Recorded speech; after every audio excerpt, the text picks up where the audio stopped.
Now, for those of you that haven't seen it yet, Overpower is running, is that Cleanse? Yes, Cleanse, Flash Cleanse as his summoner spells. Initially I thought it was Revive, it is the new artwork, and I think that's because of the immense CC, single target Renekton, single target Elise, single target stun there from Anivia, and that's going to allow him just to continue focusing down and putting damage out once these hard CCs start coming in. Well, if you are just tuning in, well, you've missed some fantastic games already today. This is game 3 of the day in week 5 of the European LCS. ROCCAT, of course, versus Alliance, as you can see at the top of your screen. Some interesting picks coming into this one, and we wanted to start talking about these junglers. We brought them up as our featured matchup. The fact that Jankos is back on Lee Sin, Shook back on Elise. Yeah, it's champions that we associate with each of the individual players. I think there needs to be a little bit more pressure on Shook in this game. Elise was Shook's sort of main champion in solo queue coming into the LCS split. It has been banned or stolen away from him multiple games. I mean, I think around 45 to 50% of all bans against Alliance have been jungle bans. Last week he made it work, and we'll see if he can do it this week. Well, we are just waiting for one of the players to restart their client. It looks like it is on the Alliance side. Looks like it's Shook in that jungle, so shouldn't be affecting him too much as he just reconnects into the game. Of course, we are offline here in the LCS studios. They are on a Tournament Realm server, all of their own, so they have full control of everything that would happen here, which is why they're sorting this out so quickly. One of the things I really want to talk about is that Froggen's Anivia is going to be very, very powerful in these team fights. When you consider the rest of the champions on ROCCAT's squad, Trundle, Lee Sin, Overpower, Tabs is not interested in this small pause. You know, when you consider ROCCAT's composition, they want to be running at you, they want to be involved, they want to be in your face. Vander and Morgana, for example, when he throws down those soul shackles, he wants to be in range of the Alliance members. And if Froggen is able to put a good wall down, a good crystallize, that Morgana ultimate is going to be completely neutralized. It's no longer a big threat. The key for Alliance, however, is to make use of that and then re-engage. And we'll see if they can pull it off. We'll see whether Tabs can wake himself up for this game as well, because right now he's very relaxed and ready to play ROCCAT. ROCCAT themselves, well, they're going to be up against, like you say, that big frozen wall. It's something we've seen for many years in League of Legends from Froggen. It's a champion that can stall games out, and this is maybe what Alliance are going to be looking at. I mean, you talked about how the mid to early game team is all for ROCCAT. Other way, I think mid to early for Alliance, just in terms of, you know, Renekton, the Lucian, even the Leona, the engagers once she's got a solar flare are so powerful. But I really don't know about this Anivia. Yes, you can see, you can stall. Can you stall more effectively than Ziggs or Gragas? I'm not sure, and it remains to be seen. We're about to see whether or not it actually works, as we are back on the Rift. Well, we're just waiting to get things underway. No action early on. It doesn't seem that anyone's going to go aggressive. Of course, we did see a couple of aggressions early on, but in previous games at the moment, they are certainly taking their time. So, let's go through these lane matchups. It doesn't seem that we're going to have any lane changes. We just saw that in the previous matchup. Of course, SK came in trying to pull off a fast one. It didn't quite work out for them. They were reacted to, but it doesn't look like either teams want to do this. So I think in terms of the lane matchups, the obvious ones is that Trundle is going to have a difficult time against Renekton. This is something we've talked about excessively. Renekton is a lane bully. He's going to be able to beat Trundle until Trundle gets levels and items. In the mid lane, Overpower versus Froggen, I think until they get 6 is going to be a bit of a farm fest. This bottom lane, however, that's the threat for Alliance. Because of the range of Vander and Saliva's Caitlyn and Morgana, it means Tabs and Nif are always going to be on the defensive foot, always going to be waiting for ROCCAT to push them, and until Nif gets level 3, level 4, or even level 6, they can't really all in with the actual threat of getting killed. Yeah, I mean, obviously, last time we saw Vander playing Morgana, it worked out very successfully, and they just keep catching those Dark Bindings on Tabs, followed by the Piltover Peacemaker with Saliva.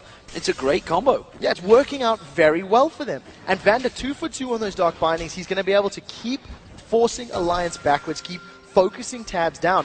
Tabs has already used his potion in that lane, so he's going to be under even more threat of being caught out. Luckily, though, the wave is pushing against him, and they should be able to defend under the tower just a little bit safer. It'd be interesting to check out Froggen's runes, because I do recall last time around he played Anivia, he actually went attack damage runes at the start, just to make sure he could get those basic attacks, obviously, because that is the weakness, I guess you could say, of Anivia in the early 6 levels. Yeah, at this point in time, it doesn't look like it. He's still got the base 58 AD, so not going for anything along those lines.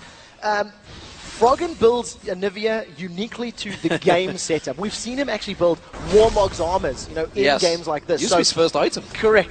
We have seen that in the past. I'm very interested to see where this Fairy Charm does actually go, whether he's going to work himself towards a Chalice or maybe get a tier.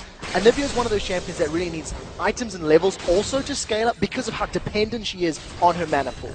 Look at the pressure in this bottom lane.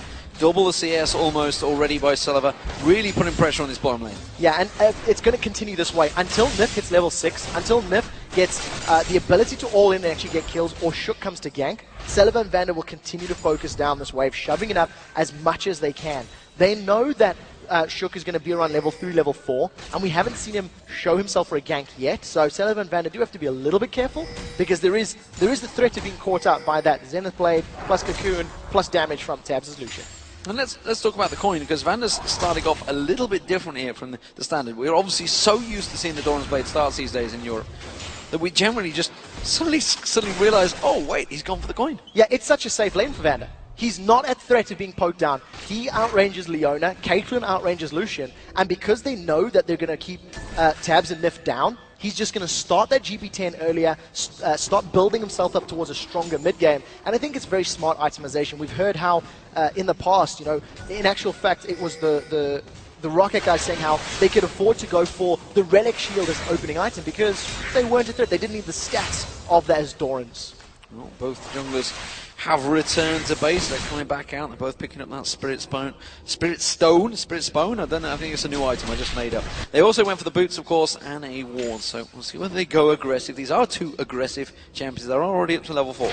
No early ganks from either of them yet. They missed that sort of double buff gank window, and I think it's a testament to the tension right now. With the exception of this Tabs, this Nif lane, they have caught Silver. I think that was Nif just trying to actually get the minions down low enough and suddenly piled onto Sullivan. I'm not sure whether he intentionally went for that one. It was just a case of, I'm going to get the minions down. Oh, I've caught this one. Something that's very important to note is how quickly Vander got that black shield down. If Vander's able to get that on Sullivan very quickly, he can actually avoid the Shield of Daybreak stun.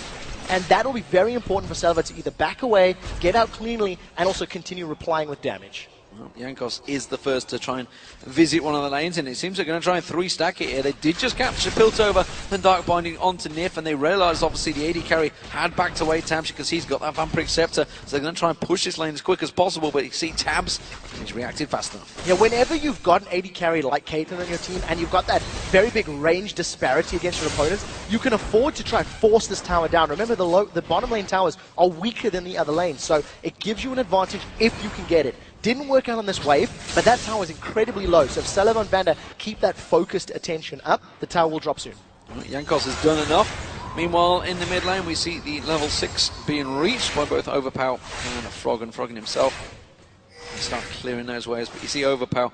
We've seen him on KO before. Everybody knows what he can do on this champion. We saw it, Ninjas in Pyjamas, who will be playing tomorrow, by the way, right here in Cologne, Germany. They have certainly seen firsthand what Overpow can do on this Kale, and it's not a pretty sight if he gets going. Yeah, not a pretty sight for everyone else. For Overpow and ROCCAT, it's a beautiful sight. Yes. And I think just highlighting Froggen right now, he's hit level 6, hasn't put any points into Crystallize. And I think both the champions of Kale and Anivia need to hit item thresholds before they can really insta-give people. If Froggen's able to get a good sort of Flash Frost plus the Glacial Storm, get that sort of double damage down, he can kill squishies, but it's going to be very dependent on landing those stuns from his Flash Frost. And of course, with Shook on Elise, he would love to have that blue buff himself, but of course we'll gift it across to Froggen.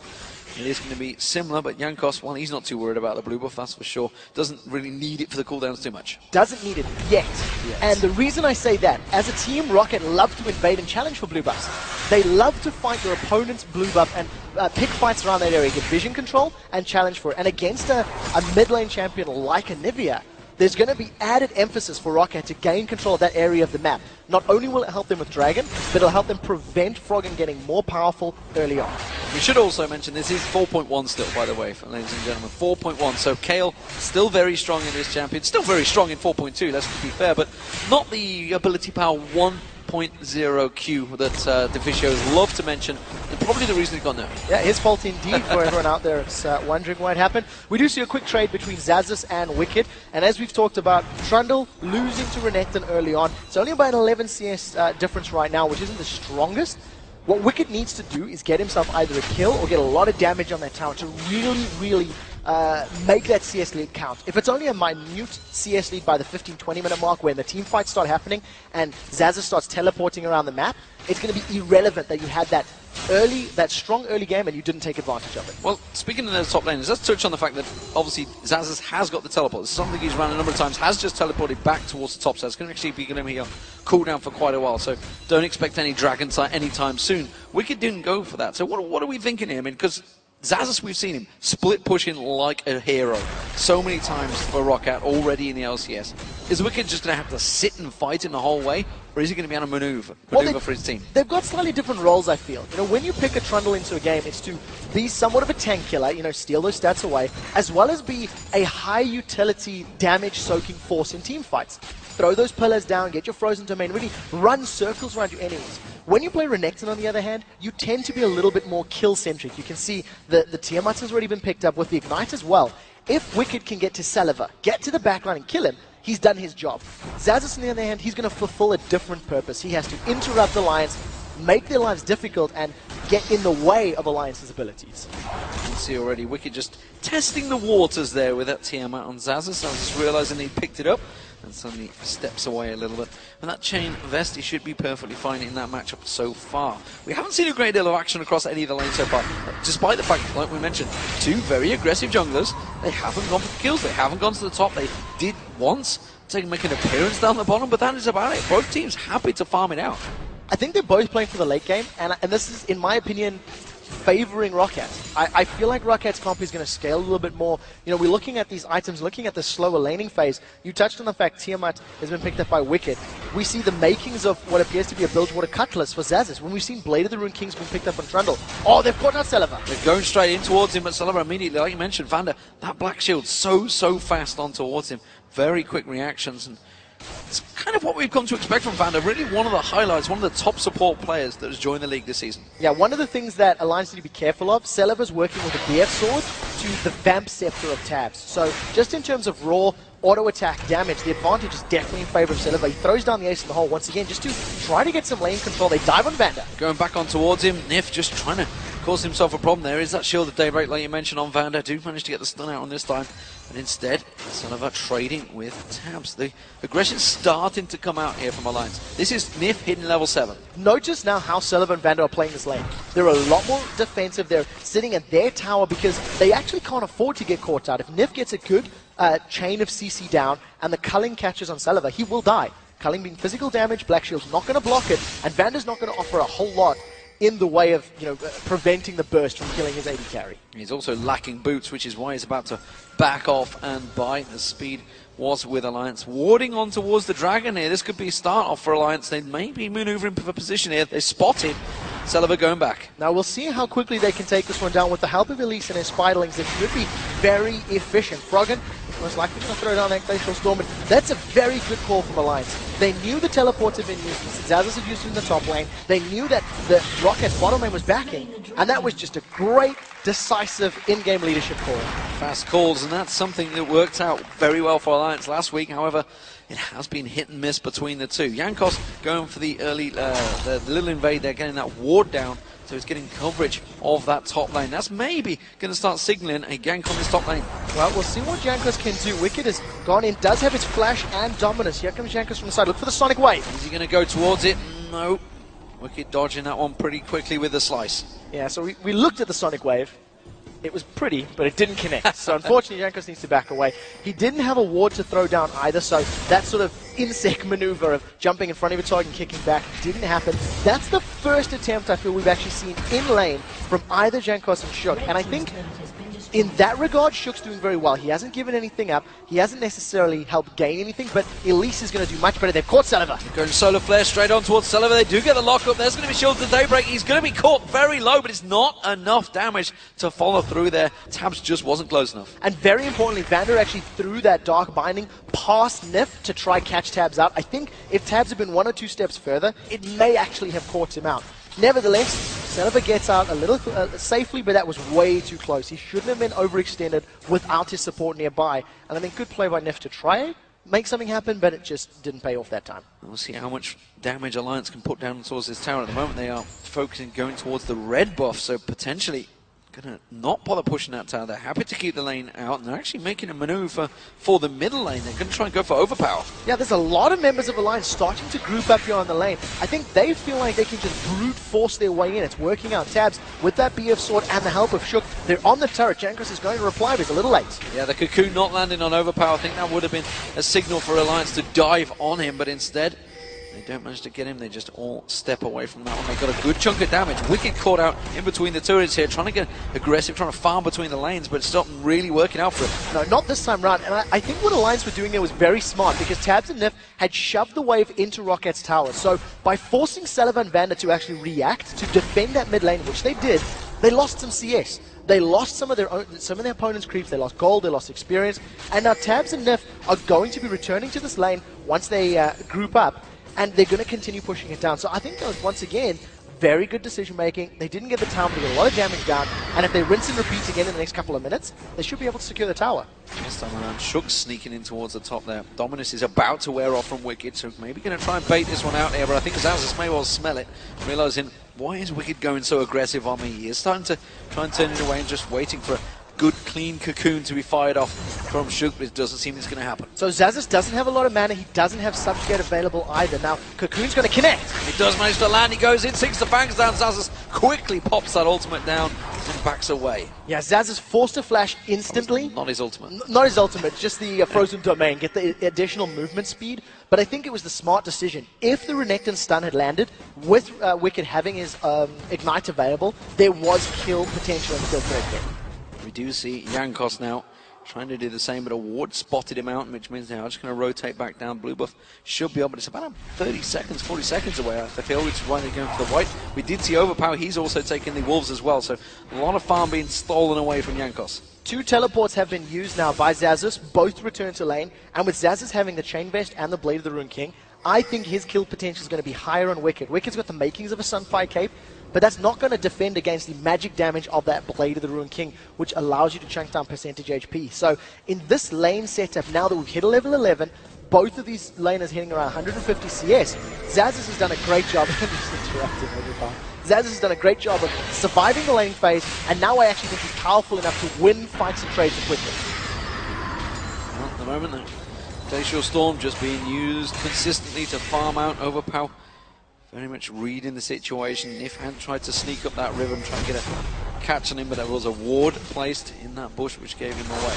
Wicked and Zazas in his top lane, just back and forth, head to head. Blade the Rune King completed by Zazas. Now Wicked, of course, had that Tiamat a long time ago. Almost got the Sunfire Cape completed as well. And we'll see what Alliance decides to do. They're once again grouping up in this middle lane.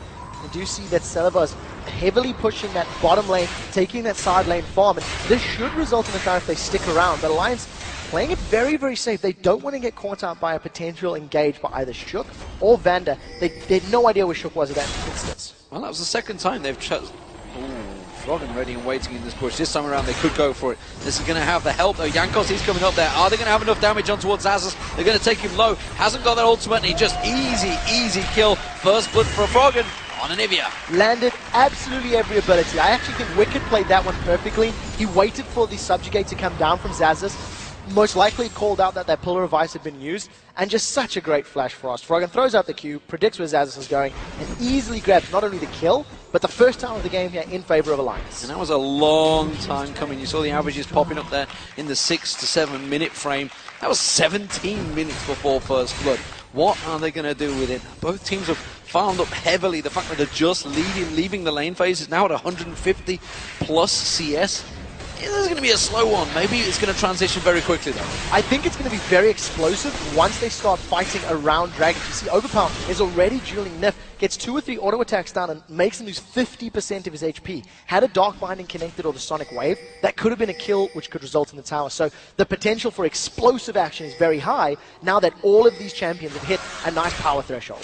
Everybody's starting to hit level 10 to 12. It's going to come into there. Froggen back in that mid lane. Hasn't got blue buff available this time around, so that mana will be churning down. But as you can see, he's building ready for it. Has switched over, though. He was going towards that theme, or maybe just picked up the challenge for that extra mana. Who knows? He has gone for for that needlessly large rod after getting that kill at the top. Alliance are now trying to secure this blue buff. Look at how many members Alliance need to pull back. They realize ROCCAT wants to challenge. The stun connect! Stun catches on towards it. Vander and Jankos both caught out there. Solar Flare comes in. The culling not really catching too heavily on Jankos. The Ignite was burning on him. Salivar using that 90 caliber net and the ace in the hole on Froggen. And that's just going to keep Alliance at bay. Such an important pillar of ice there from Zazas, preventing the rest of Alliance from chasing. Now ROCCAT are trying to back away and heal. They've lost so much HP in Alliance. It looks like they've caught Overpower. Froggen's turned into an egg. He's going to get Overpower down though. Zazas in trouble. He's going to get dropped down here. Wicked will one more cleave. They're going to try and gift it across. It's Shook that will take it. Alliance get 2 kills out of that one. Overpower stuck around when I don't think he should have. Jankos was too low to fight, as was Vander, and they were recalling. They were backing away. Alliance responded well, peeled away from the dragon, got themselves some kills, and now they should be able to secure this dragon, and it's a super not this time. Yeah, I tried to get that Pilt over Peacemaker. Steel not going to work out. Middle turret also going down. That's a big chunk of objectives being picked up by Alliance there. A lot of kills all going their way, as well as that dragon and that tower, and of course Wicked does manage to get back into that top lane, so they don't even have that top tower trade for the dragon. No, not at all. And Alliance have just strung together. That's their second dragon of the game.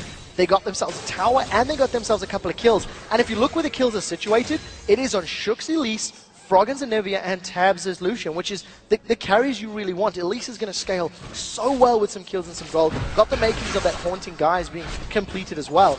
And I think Alliance just played that very well. They grouped around blue, realized that ROCCAT may want to go blue or dragon, didn't let them do it, and then picked the fight which they won. And it's interesting to see how this top lane continues to go. Zazas versus Wicked, because you remember, Zazas chose to go for Trundle. He had Renekton available to him, went for Trundle. So at the moment, not really working out too well from him. Has had 2 deaths, been dived on that tower, of course, in the top and down at the dragon. So I think it was a calculated decision in that Trundle is going to become more and more relevant, more and more pertinent as this game goes on. And seeing now Nip a little bit in trouble. Here comes Overpower as well. Just managed to pop his shield. He is going to get kicked back into Overpower. Now he's in trouble. Solar Flare going down. Flashes away from it. Jankos follows through nicely. Is he going to get covered off in time? He gets stunned down there. If safe, Jankos has to get away. Intervention used by Overpower. Dark Binding catches on towards Tabs, but nothing will follow. Very good reply there from Alliance. Froggen once again showing his mastery of Anivia, landing that Flash Frost from through the wall. That stunned Jankos up, saved Nif's life, and he manages to get away. They trade a couple of summoner spells, but as again, we're seeing Alliance being at the right place at the right time and responding as a team, which I think is very crucial to highlight. And this is interesting because we really haven't seen Anivia for a very long time in League of Legends, let alone 2014 season, up against the Kayle, and it seems to be working well. Kayle is not going to get start farming, it seems. Obviously, Froggen's going to be doing the same. You can see both giant numbers, 200 CS already, 21 minimum. I'm going to go, now that I've been thinking about the matchup and seeing how this is playing out, I'm going to actually call Anivia somewhat of a soft counter to Kayle. And my reasoning for this is fairly simple. Kayle needs to be in range to auto-attack you. Yes, she has some ranged abilities. Anivia can throw down the Glacial Stormer ultimate and back away. Kayle needs to either go through that, which slows you down, or go around it, which means not in range, you're not going to be able to attack you. And if you are in great threat, you can just use your Crystallize wall, put it down. Kayle, when she's coming at you, comes in a very linear direction, which makes it easier to land your Q for Anivia and get the stun. So I think it's smart play from Froggen to make that work. Shook making his way down towards his bottom lane. We'll see whether he goes for anything here. Actually, they're going to try and go aggressive for Nif. That may well have backfired on ROCCAT, actually, there. I don't know whether Nip was going to try and set that one up. He's going to pop that wall down. They catch a glimpse of it, and suddenly ROCCAT realize the dangerous situation they are in. 4 members of Alliance now in the bottom lane. Alliance are making it clear they want towers, and now they want Celiva. They're going to get on towards him, and they haven't quite got enough damage, and now Shook's tanking out that turret. Does repel away. He's going to drop back straight back into the same situation. Wicked comes around the backside of them onto Vander. Can they chase in towards it? Vander pops his ultimate, and Wicked just shrugs it off and walks away. Dark Binding catches, but now Vander caught out by that wall. Culling coming through, not quite catching the back of them. And Alliance, well, they take the tower down, but no one goes with it. Yeah, but a Dragon's Rage kick was used there by Jankos just defensively against Alliance. They secure themselves a tower. They've got an HP and an ultimate advantage now, so they're going to start sieging. Froggen's caught out, so the rest of Alliance are on the tower. Going aggressive on Wicked as well on the tower. Jankos takes a big burst of damage there. Salivar trying to catch on towards it. Tab's taken very low, but they just don't have enough. Zazas comes around the backside. Finally, they're going to turn this one around. ROCCAT on towards Nip. Nip in all sorts of trouble. He's going to get locked down. That's another kill for ROCCAT. They're going to keep on chasing. Vander, if he lands his Dark Bindings, almost certainly will be another death for him. He's going to throw it out. No, tries to throw it blind. He doesn't catch it out. Froggen turns it around, pops Oliver where he stands, and now Zaz is in trouble. The Cocoon flashed away at the last second. Great pillar of ice, and that will be ROCCAT backing away. Both teams making similar sort of mistakes. Alliance had vision in and around the red buff, but they didn't react to Zaz's until it was too late. As Alliance were backing away, Tabs was too far forward, got caught up by too much poke from ROCCAT and damage, which allowed Zaz's to kill him. And then ROCCAT, as you mentioned, feeling that if a Dark Binding were to connect, they could get a kill. Take a look at this. Teleport actually comes in from behind. That is why Alliance didn't react till it was too late. Zaz is completely cutting them off. Tabs just too far forward, and I believe that was a subjugate landing the last tick of damage, actually. A great intervention from ROCCAT, but that was the power of that teleport. It's the third time we've seen it being used by Zaz as he comes in from behind the whole Alliance team, and that was why Alliance didn't react in time. I think they may have forgotten it was there or could be used. So, where does this take us? It's a 3,000 gold differential currently with Alliance in the lead. They have that extra tower taken down as we approach the 25-minute mark. Dragon will be up in 50 seconds, and they're starting to ward out Baron. I want to point out something. Not only has Froggen picked Anivia for the first time in the 2014 season, he's grabbed himself a Scrying Orb as well. He's going to be able to have that ability to scan out either buffs or objectives. And I love this item pickup, especially for teams that are playing heavy invades and playing heavily aggressive. It prevents you doing a blind face check. So we'll see how it works out for him. He has yet to use that ability as it's still winding up. And we'll see how it works for Alliance and for Froggen. Well, that Guardian Angel also picked up as the third item for Wicked, the first one of the game so far. Lichbane was completed by Overpower a while ago. Nash's Tooth, of course, that was his first item completed, so starting to build up that power now on Overpower. They are just collapsing on towards that dragon. Now, one thing I do want to talk about as the dragon's being started, both of these teams have done phenomenal with wards this entire game. The minimap has been littered. Alliance, they've decided they want dragon. ROCCAT have decided they can siege down the tower. I think mostly I prefer the trade for ROCCAT as they secure the last outer turret and it gives them a way into Alliance's jungle. But Alliance complete dragon control, 3 for 3. It's a trade that both seemed happy with. Nobody really wanted to defend off the other, but Alliance are going to try and shove straight down this mid lane now. They've caught ROCCAT a little bit out of position here. A little bit. This is very out of position. ROCCAT are not going to be able to respond. If Bandit comes in from behind, Soul Shackles is available. Look at that. The Dragon's Rage kick was just used to interrupt the lines, but it's not going to matter. He used it on Wicked. Everybody else parted the waves, shrugged him off in a turret down. That is a good trade for Alliance. Alliance have got themselves a nice gold lead.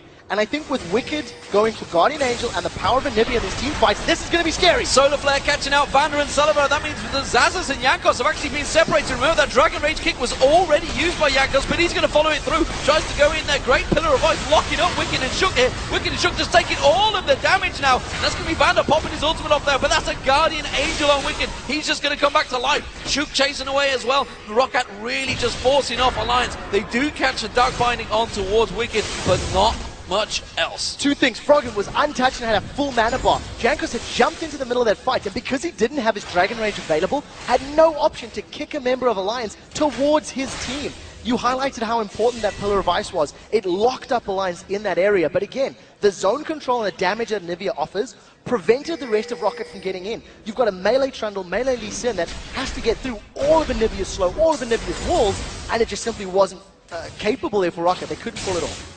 They did get that Guardian Angel down. It will have a fairly long timer, but honestly, 27 minutes in, I don't think that's too much of a problem. Oh, Overpower choosing to go the opposite direction there. Nearly got caught out by that stun and takes a burst of damage from Froggen, realizing just how much he can trade back and forth right now. And I think that is a perfect example of why I feel that this Anivia is a great soft counter to Kayle. Just gives you so much zone control. I don't know if I want to call it a hard counter, but the way Froggen's playing it, Overpower's had zero impact against him. He hasn't been able to 1v1 and hasn't been able to find kills. And as long as Froggen is keeping Overpower away from his team in these team fights, it's going to give Tabs and Shook and Wicked some more time to position and play the fight as they want to. No surprise, Vander keeps on landing those Dark Bindings. The amount of death sentence he lands on Thresh, it's not a surprise he can land the skill shot once again, although sadly, not a lot of follow-up on it so far. Of course, he's not flinging himself in there this time around. Let's see how he builds that, because at the moment he has completed that talisman now with that Boots of Mobility. We'll see where he goes from here with that. Yeah, he's got the Kindle Gem as well, so additional CDR and HP. And I love the way you know, Vanda's not afraid to play these slightly different support champions, but I want to see how he itemizes. In terms of the rest of the lanes, you have Randy and Zoman as well as that Haunting guys already completed from Shook.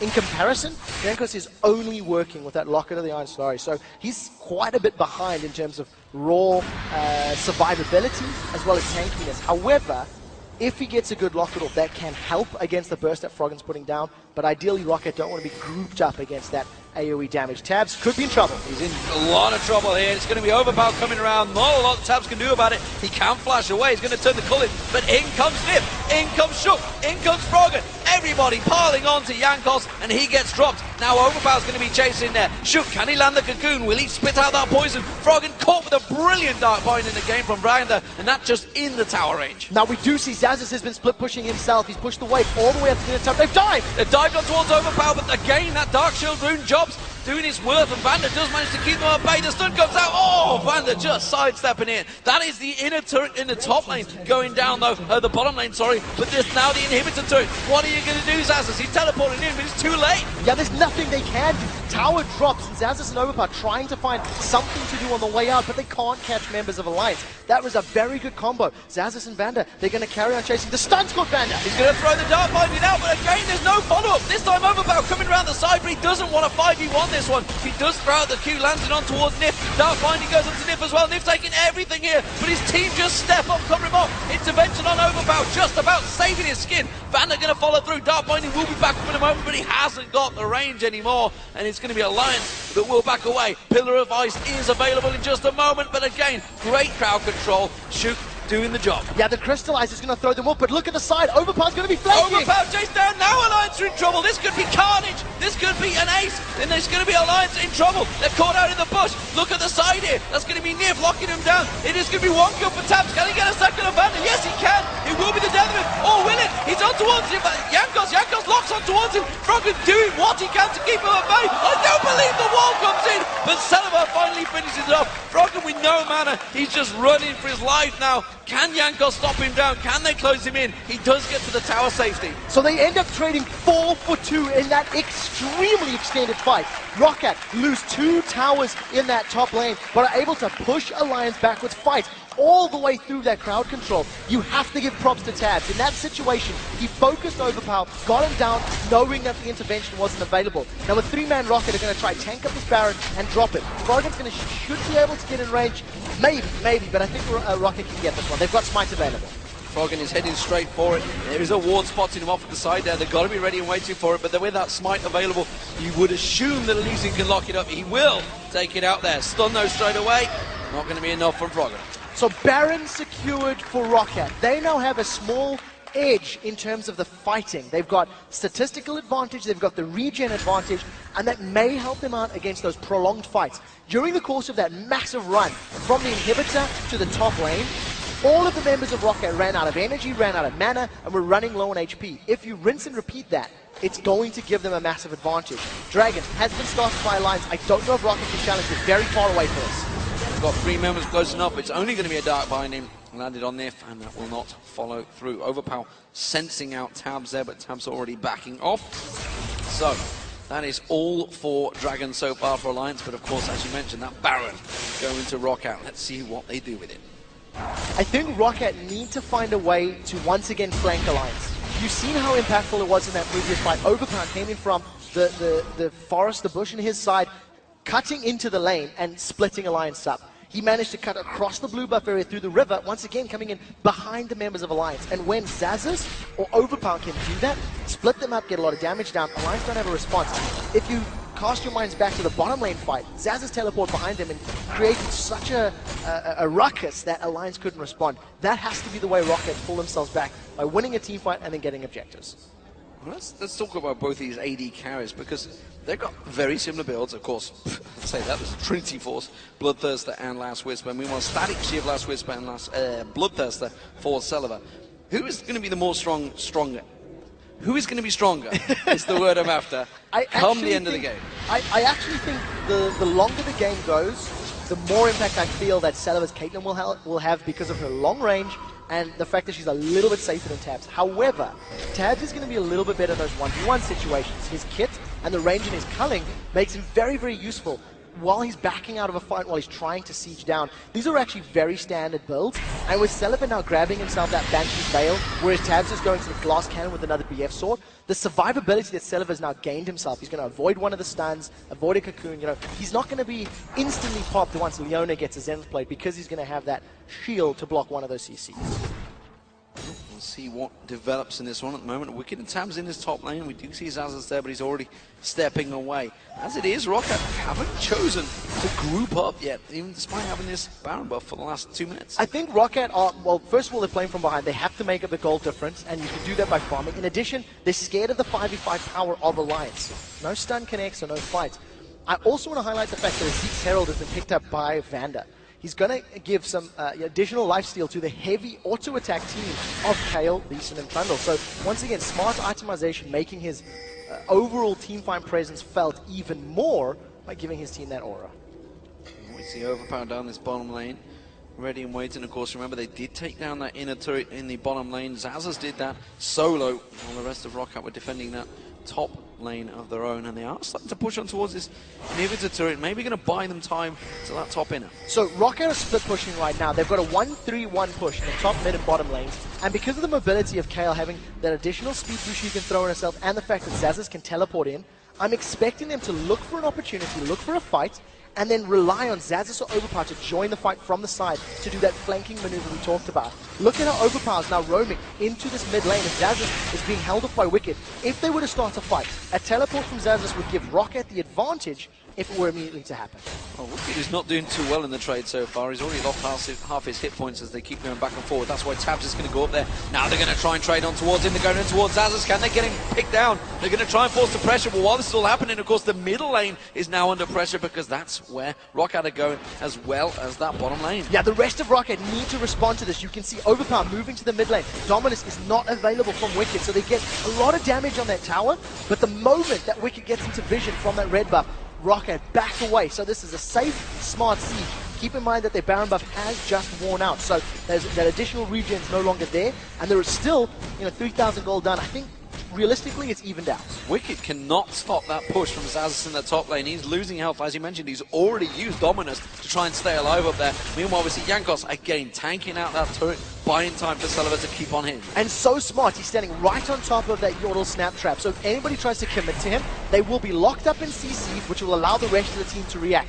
Even though Jankos is caught, nobody from Alliance wants to commit. Froggen was not there, nor is Wicked. This is a very good position for ROCCAT to start split pushing, controlling the map, and then when the fight happens, allow Zazas or Overpower to join from the side. However, I would argue that Alliance have done a very good job at handling and at stalling out the Baron. The Baron buff was on ROCCAT. They went for that 1-3-1 split. They haven't taken any objectives yet. They are close to taking this middle turret. They're close to taking that top turret. But as of yet, they are holding ground. Yeah, I completely agree. The question is, how do they turn it around? Alliance need to grab either an all-in with a Leona Solar Flare or allow Shook and Froggen to try and find a pick. Get a stun down, try to pop somebody, and then repel ROCCAT. As it stands, ROCCAT are happy to continue sieging. They've got a lot of sustain. With that Zeke's Herald, as long as there's minions and monsters to auto-attack, they're going to be getting themselves lifesteal. And look at this. They've stolen the blue buff away from Alliance completely uncontested. Yeah, and that's a big deal for Froggen on Nivea. He kind of needs that blue buff. Very mana hungry, so we're going to hold those extended sieges, but they have held off. Baron will be up in a minute, Dragon up in 40 seconds. Wicked, well, did just about enough to keep Zaz away from this top turret. Now, again, regenerating that hit points on Alliance. They're pushing out the waves very quickly.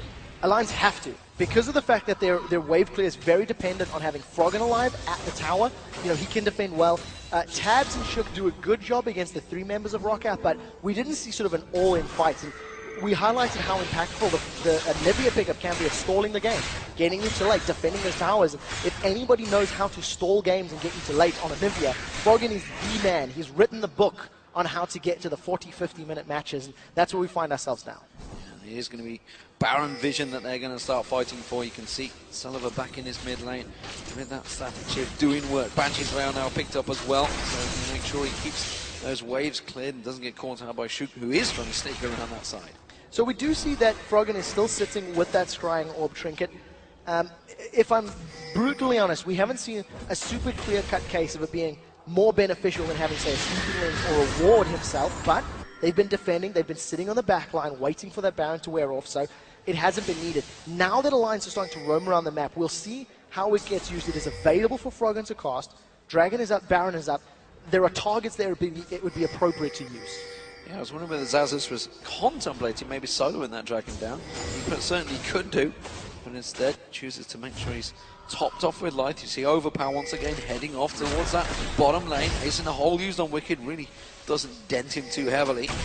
But they don't really have an answer to the split push here, because every time that you see Overpower going off to the side, who is now taking that Dragon down, by the way, this Dragon's going to be worth a lot of gold. Yeah, definitely. We're hitting the point in the game. I think all the champions are at max levels, around 1300 gold for your team. But the one thing I do want to highlight while that Dragon's going on, look at the number of wards littered across the minimap right now. Alliance and ROCCAT are having an immense amount of vision control. ROCCAT had way more wards in the Baron pit than Alliance did, and that's why Alliance was trying to move in there, try to get themselves some control with those sweeping lances. Well, Randa's going to get stunned. This could be a fight as there's a big minion wave in the bottom. Dark Binding flashes past it. Shukta's actually caught out. There's going to be Overpower laying the damage down on him. Has to repel away from this one. He's going to go across to those raids. While this is all happening, there is a big wave of minions on the bottom lane on Alliance's base, and ROCCAT got complete positional advantage to take this in. Yeah, there's nothing Alliance can do right now. They've even caught Nip out in the background, so they get themselves one tower. Now the fact that Nip needs to recall and push away, this is going to be a 5v4 if Alliance want to start the fight. Overpower's moving to the bottom lane. He's going to try to take that tower. Froggen's left to defend.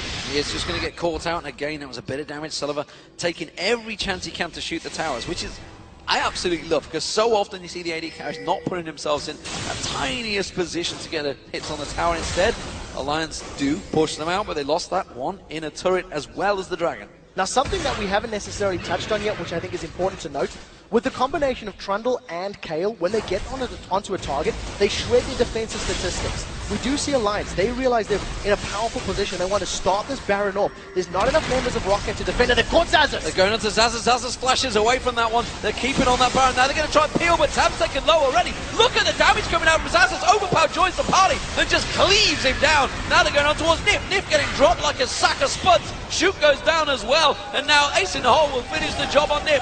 Now they're going on towards Wicked. Wicked's running away with that Dominus, but that's 3 easy kills in the Baron pit. This is now 5 versus 3. ROCCAT have set their sights on the inhibitor turret. There's nothing that Alliance can do. Froggen is going to have to pull off a godlike defense with this Anivia. He's not even in range to make this happen, and ROCCAT will grab themselves the inhibitor turret and the inhibitor if they want. They may even take the game here. They can push on through to the Nexus. 30 minutes still on those death timers in a 2v5 situation. You do have to take the inhibitor down. I think they're going to play it safe, and maybe no, they're going to go for it. They're going for the Nexus. You can see Froggen do what he can to keep them at bay here. Wicked alongside him. The two Jays haven't got enough. He gets egged in seconds, and that's going to be Froggen going down. This will be ROCCAT surely taking the game. They're pushing on towards the Nexus turrets, driving it down. Wicked just getting chunked down there. Overpower just cleaving his way. Nothing he can do. Guardian Angels doesn't survive, and he just pops up and dies instantly. ROCCAT will once again take the game over Alliance. I cannot understand the decision-making from Alliance. They tried to rush down that Baron. The team of ROCCAT were able to respond quickly enough. And you've seen how much damage they put down onto Tabs before the fight began. Overpower comes in from the side, just swings his Righteous Fury once and dropped it. The team fight was over truly before it even began. Fantastic stuff from ROCCAT. And as you mentioned, you know, so methodically played by Alliance. You got to remember, they were the ones that were putting pressure on the inhibitor turret to begin with in that top lane. They were chased out. ROCCAT then took the Baron, took the advantage, and just swung the game in their favor. Yeah, they really did. And from the get-go of this matchup, you can feel both teams were comfortable going late. We didn't see Jankos or Shook making any forms of early ganks or any kind of lane control. It really felt like they wanted to get to the